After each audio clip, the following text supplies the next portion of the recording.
Well, hello, and welcome to another edition of JCD MD Minute.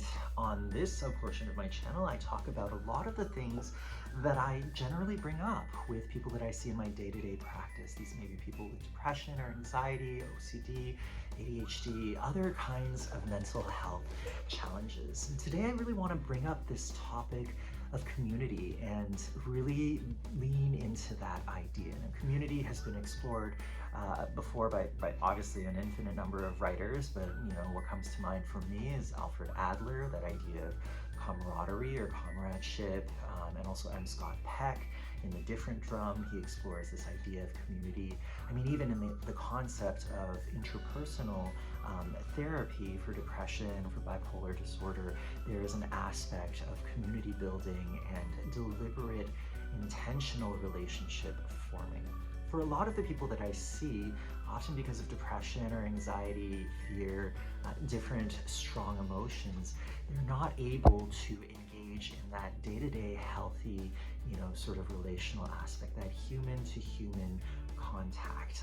And this could range from something as banal as saying hi or engaging in conversation with the Trader Joe's checkout person to, introducing yourself to another dog owner at the park, or booking a play date for your kids with another parent at school, or really cultivating those closer relationships where you meet up with a workplace, colleague or a friend from before, or a friend that you've made in your community church, community organization or volunteer group, to really get to know them a bit more.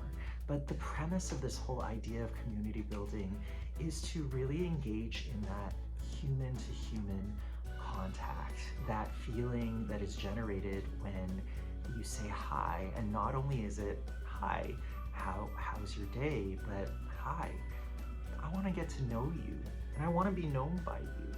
To know and to be known, I think, is something that is so intrinsic to human existence, and that is really what will come to support us during very difficult times where our relationships, certain relationships start to break down, or when we're dealing with struggles at work or physical challenges or mental health challenges. It is our community that we've built and cultivated around us that typically comes to our aid to support us with a meal train after the birth of a new child, or with loving letters and flowers after the death of a parent.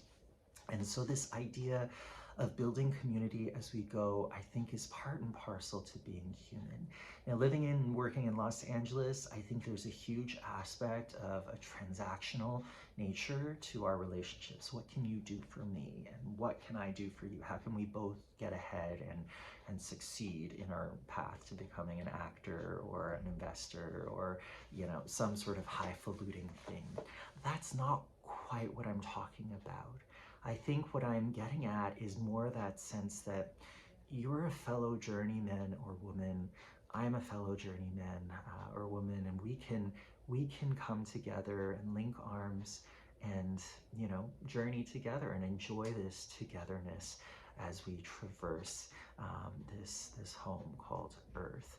So what I would say is, and what I do say to a lot of the people I see, think about those ways that you can cultivate that little bit of a closer connection with the people that you see day to day, to humanize them a little bit, to shoot the breeze with the DMV clerk, or to say hi to, the older couple that generally walks, their shishi frou frou dog in your park, and to just make those connections. Because what happens is, the more that we do this, the easier it becomes. Suddenly, each time we go to the park, we start to grow our network. Suddenly, as we get to know our neighbors in our apartment complex, we're saying hi to each of them as we have our kids in tow on the way to work or school.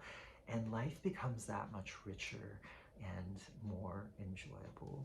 So until next time, take care, love yourselves, and love each other.